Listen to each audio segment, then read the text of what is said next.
Meus irmãos, bom dia. Olha, hoje é um dia especial, né? Nós estamos iniciando aí as comemorações de 55 anos, né, do Espírito André Luiz. É interessante, eu estava ali sentado pensando, né?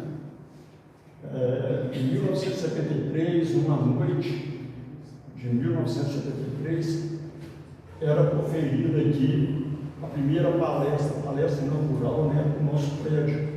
Era na parte de baixo só, não tinha esse prédio. A nossa casa foi fundada em 1971, lá na rua Carlos Gomes. Depois passou para cá, né? E hoje eu tenho a honra, né, de estar fazendo a palestra inicial do aniversário do André Luiz. E eu rogo muito a Jesus que me conceda muita perseverança e, sobretudo, faça eu honrar, né, dentro dos preceitos de Jesus, a essa casa maravilhosa, essa redenção de amor e de caridade, que foi projetada, né, por pessoas abnegadas e sempre voltada a Jesus, né? E a maioria deles já estão no plano espiritual, e agradecemos, né, a eles essa dádiva que eles deixaram para nós. Bom, meus irmãos, então vamos elevar o nosso pensamento e sentimento a Deus, que a paz de Jesus nos envolva, que estejamos conectados ao seu coração, para senti-lo aqui entre nós, agradecendo Jesus pelo exemplo de amor e caridade.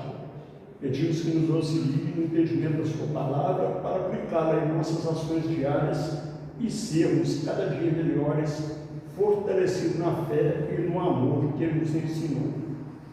Que assim seja, graças a Deus. Meus irmãos, hoje nós vamos falar um pouquinho, né, do livro de Paulo e Estevão. Nós vamos falar um pouquinho aí do caminho de Damasco. É uma passagem, né, muito maravilhosa, que Emmanuel passou por Chico Xavier, né?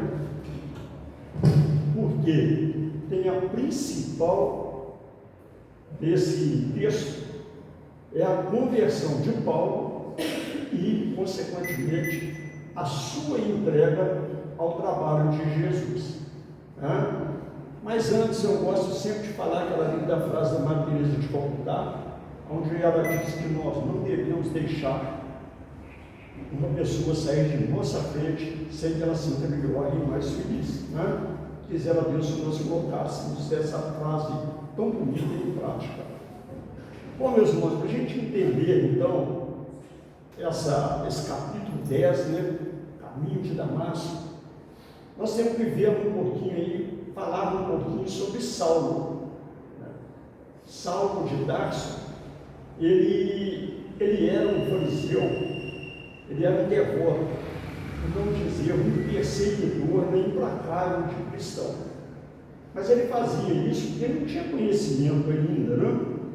E ele fazia isso tentando defender a fé judaica da época. Então, Saulo era terrível, era implacável. Aí, depois nós vamos ver a sua conversão.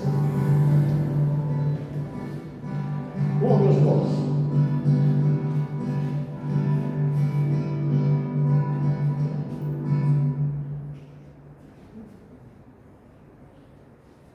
beleza, isso aí acontece, né? Isso acontece. Eu acho que é o ânimo nosso, né? O sentimento nosso está florando.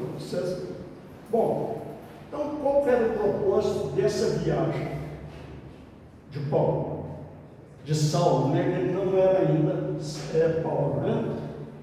Ele partiu para Damasco, né, com autorização e mandado, né, daqueles que coordenavam, vamos dizer assim, o que era chamado de Sinédrio, que era o tribunal, era a Suprema Corte, para a gente entender hoje, era como se fosse a Suprema Corte nossa hoje. Então eles mandaram, né, Saulo ir a Damasco para perseguir e prender cristãos. A visão dele era só essa: prender, né, com autoridade os cristãos da época. Bom, antes da gente falar um pouquinho a respeito, nós seguimos, eu vou ter que falar de dois personagens aqui, senão a gente não vai entender: Estevão e Abigail. Estevão era Gesiel, né? Ele trocou de nome porque ele era também perseguido, ele era muito perseguido, e inclusive ele foi até apedrejado, até a morte, né? Com um plano de 90% a 80% arquitetado por Saulo. Então, quando ele fez isso, esse assassinato, vamos assim dizer, de Gesiel, né? E ele, inclusive, ele até trocou o nome dele para Estevão, porque ele se converteu ao cristianismo e era ferrenho, né? No que dizia a Jesus. Ele foi perseguido nada mais do que com Saulo. Saulo não podia se manifestar como autor, porque ele era casado, era namorado de Abigail, que era irmã de Saulo, olha, irmã de Gesiel, que era o Estevão.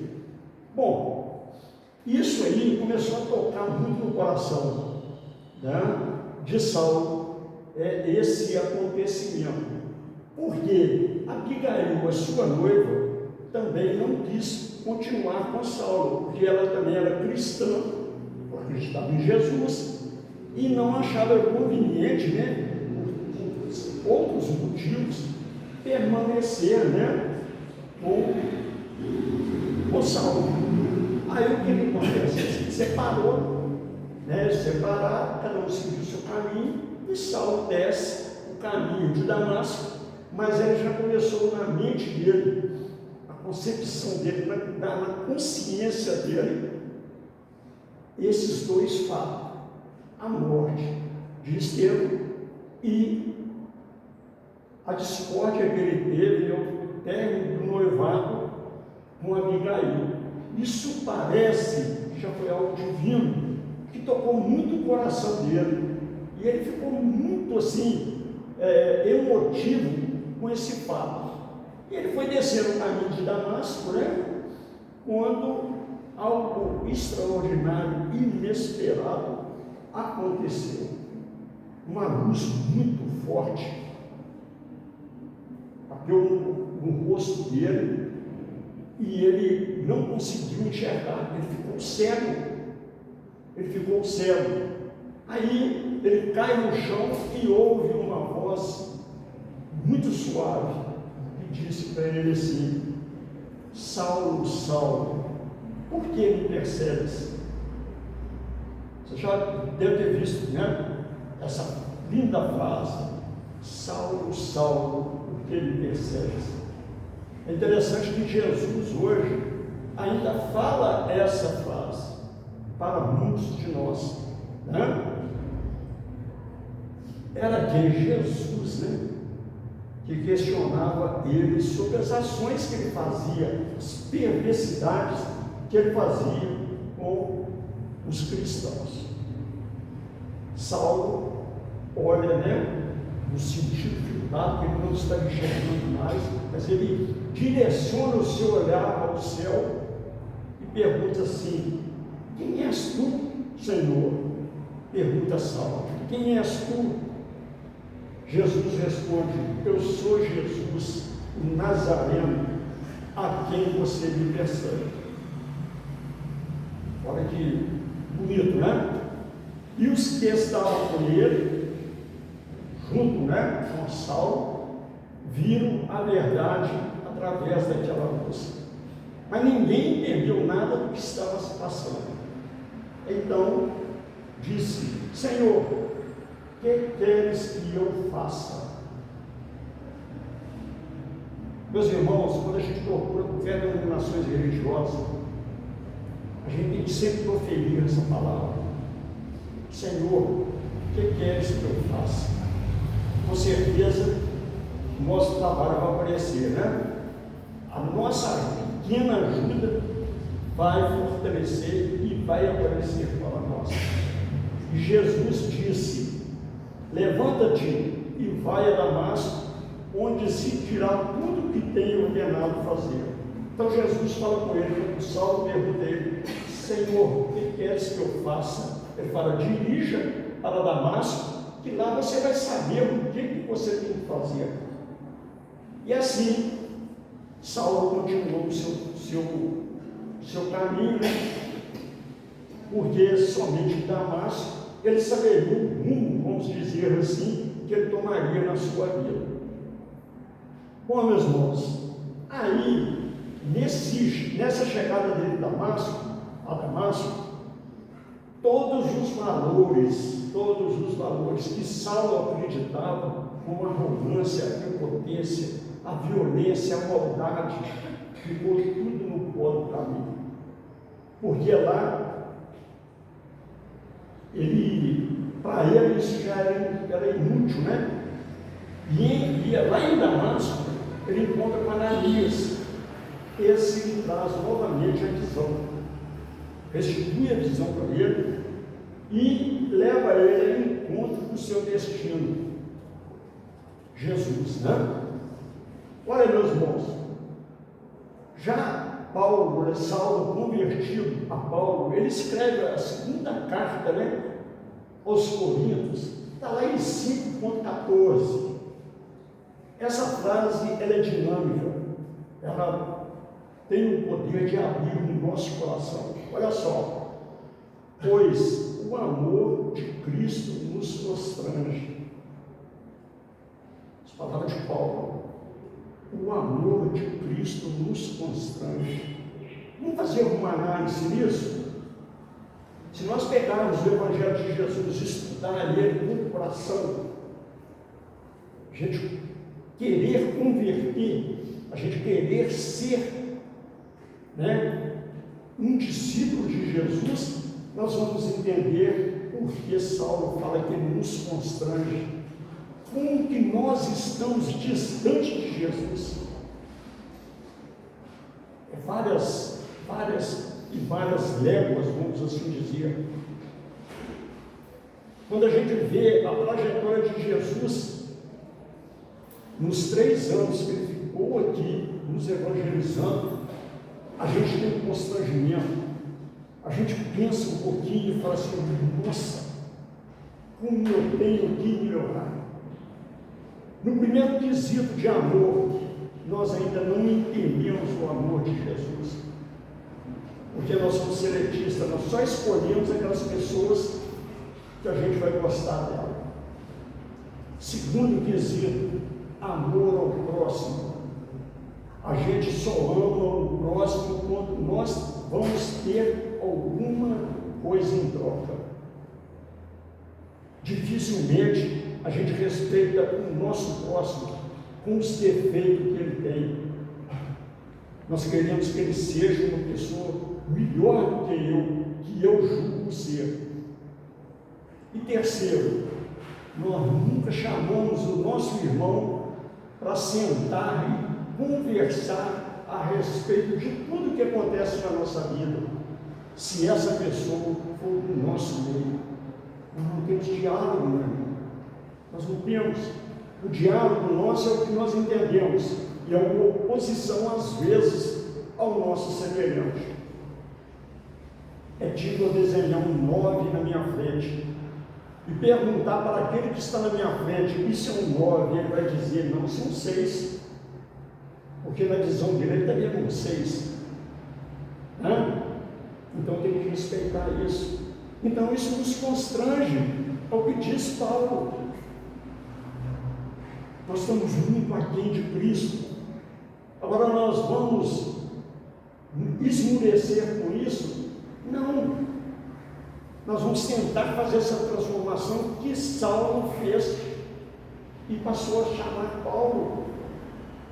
A partir do momento que ele chega em Damasco e tem a ajuda de Ananias, né, ele deixa de sentir constrangido. Ele muda o nome para Paulo e passa a ser o maior divulgador de Cristo. Ele passa a evangelizar, ele deixou epístolas para nós. Está lá em Paulo, as cartas que ele deixou para vários povos, nos ensinando a ternura de Jesus e o amor que nós temos que alvejar, né? Então Paulo se transforma. Esse caminho de Damasco foi a transformação de Saulo. Aquele homem orgulhoso, prepotente, né? Rebelde, maldoso, ele rendeu aos pés, aos ensinos de Jesus. Meus irmãos, aí se torna, né, a mudança de vida de Saulo para Paulo de Tarso. Após esse evento, né, que ia transcrito no caminho de Damasco, Saulo deixou de ser um perseguidor para se tornar um dos maiores missionários e pregadores do cristianismo, Paulo de Tarso. Meus irmãos, no caminho de Damasco é um trajeto, né, que nós agora podemos imaginar para cada um de nós. É impossível de fazer, não. Terá que fazer num dia? Não. Numa semana? Não. Talvez anos. A nossa conversão tem que ser, porque ela é de dentro de nós. Essa transformação de Paulo, né, um bárbaro, vamos assim dizer, passou para ser o maior precursor do Evangelho, o maior divulgador de Jesus, é possível para nós, sim. Se nós olharmos para Cristo, não com os olhos aqui, mas com o coração, e a gente tem certeza que só Ele pode nos mudar. Esse caminho nós temos que percorrer ele, sim, porque nós acreditamos numa morada melhor. Nós que somos espíritas, nós temos a convicção que a vida não termina nessa existência, que nós sim vamos ter uma vida melhor, mas para isso depende de nós, Não adianta eu fazer uma palestra, você ouvir um pastor falar, você ir na igreja católica, seguir o catolicismo, beleza, porque toda religião, meus irmãos, é boa. Nós, frequentadores, sempre perturbamos e às vezes não seguimos ela certa. Todas as religiões nos levam a caminho de Jesus. Agora, esse caminho de Damasco, ele é difícil de nós percorrermos, porque é a nossa transformação moral. E quando mexe com a gente, aí a gente arrepia igual o gato. Quando alguém nos fala que, não, você precisa de melhorar um pouquinho, não, você também não está, não é bem assim, a gente já não concorda. Não concorda. Não é assim que funciona? É ou não é? Quantos de nós aqui, ao ser não repreendido, advertido que nós estamos errados, nós estamos equivocados, essa pessoa fala para a gente assim: cara, se você é doutor, vamos sentar para a gente conversar? Você já está esperando em Jesus. A partir do momento que você chama uma pessoa para conversar, sentar e conversar e dialogar, você já está sendo tocado por Jesus. Olha só, o nosso mestre, ao fazer o caminho de Sesmaria até chegar em Jerusalém, ele chega ali, ele encontra o doutor da lei e pergunta para ele. Jesus estava cansado, com sede, com sono. Pergunta para ele: mestre, qual o maior mandamento? Jesus vai e fala para ele assim: amar a Deus sobre todas as coisas e o próximo como a ti mesmo. Mas antes de Jesus falar isso, Jesus podia fazer um discurso para ele, né? Porque era Jesus de Nazaré, era o Verbo encarnado. Não. Jesus simplesmente falou com ele assim: o que está escrito na lei? Chamou ele para o diálogo, né? Mas Jesus podia impor para ele. Então é isso que nós precisamos fazer, meus irmãos: dialogar à luz de Jesus. Tudo se resolve na nossa vida. Toda contenda, toda dúvida, todo rancor, a gente não vai precisar pedir perdão. Se a gente sentar com aquela pessoa e conversar e dialogar com o coração na mão. Bom, meus irmãos, hoje o nosso papo vai ser um pouquinho curto, porque nós vamos ter aí mais atividades, né? E com certeza as criancinhas aí vão dar para a gente aí um exemplo maior do que eu estou dizendo a vocês, né, dessa transformação. Quero agradecer aos nossos irmãos internautas e vamos passar agora para o espaço.